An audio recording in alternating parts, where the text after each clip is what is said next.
ပြီကိုယ်လည်းဒီမှာပုံသွေးနေလို့ ထင်းနေတဲ့အတိုင်းပဲရွှေကောင်းပြောင်ဟာလေဒီကငါဥတလုံးတကောင်ကျွတ်မလို့ဘဲဥဟင်းကြီးပဲချက်ကျွေးနေရတာ ဟုတ်ပါဘူးကိုယ်ကျွန်တော်ဒီနေ့ရှင်းသွားနိုင်လို့ပါ နေဈေးမသွားနေတာကလေတရက်လည်းမဟုတ်နှစ်ရက်လည်းမဟုတ်နေတဲ့ဒီဘဲဥဟင်းကြီးပဲစားနေရလူလည်းဘဲဥပေါက်နေပြီကဲတော့ပြီငါဆိုင်တမင်းဆိုင်ရဲမဲ့သွားစားတာကောင်းတယ်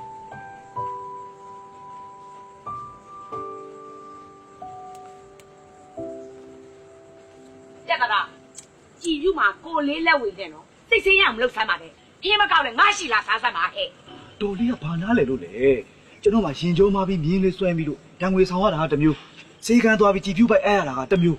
ပတ်စံတွေကအရန်ကုန်တာအိမ်မှာအခြေအနေတိတ်မကောင်းဘူးထမင်းဟင်းတောင်တယောက်စာပဲရှိပုံရလို့ကျွန်တော်တပင်ပြဿနာရှာပြီးထွက်လာတာဗျကျွန်တော်ကအငတ်နေလို့ရတယ်ကျွန်တော်မိမအငတ်နေလို့မရဘူးဖိုက်ထဲမှာကလေးနေဗျ အေးဘောမိမိမောက်ဒီချိန်မှာမင်းကပေါ်ပြီးညာတာမှာပေါ့အေးကောင်းတယ်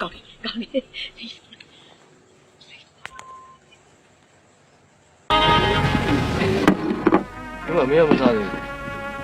ဒီနေ့နောက်မှပဲစားမယ် မင်းအတိုင်းပဲရွှေကောင်းပြောင်ပဲဒီနေ့လာလဲဘဲဦးဒီနေ့လာလဲဘဲဦးနေစားပါဦးမင်းကငါ့ကိုဥတလုံးတစ်ကောင်ကြောက်မလို့ဘဲဦးဟင်းရွယ်နေတိုင်းကြက်ကျွေးနေတာလား မဟုတ်ပါဘူးကိုဒီနေ့ချစ်ဈေးမသွားနိုင်လို့ပါ မင်းဈေးမသွားနိုင်တာတစ်ရက်လည်းမဟုတ်နှစ်ရက်လည်းမဟုတ်ကွာနေ့တိုင်းဘဲဦးဟင်းစားတာလူလည်းဘဲရောက်ပေါက်နေတော်ပြီဆိုင်နေပဲစားပါ ငါတည်ရဲ့ငါတူမလေးမှာကိုဝင်ကြီးနဲ့မပေါ့မပါဖြစ်နေတဲ့အချိန်စိတ်ဆင်းရအောင်မလုပ်စမ်းပါနဲ့ငါတောင်းပါမှာလေဟဲ့မကောင်းရင်ငါ့ရင်လာတာပေါ့ ဒေါ်စိန်မောကလည်းဘာနာလဲလို့လေ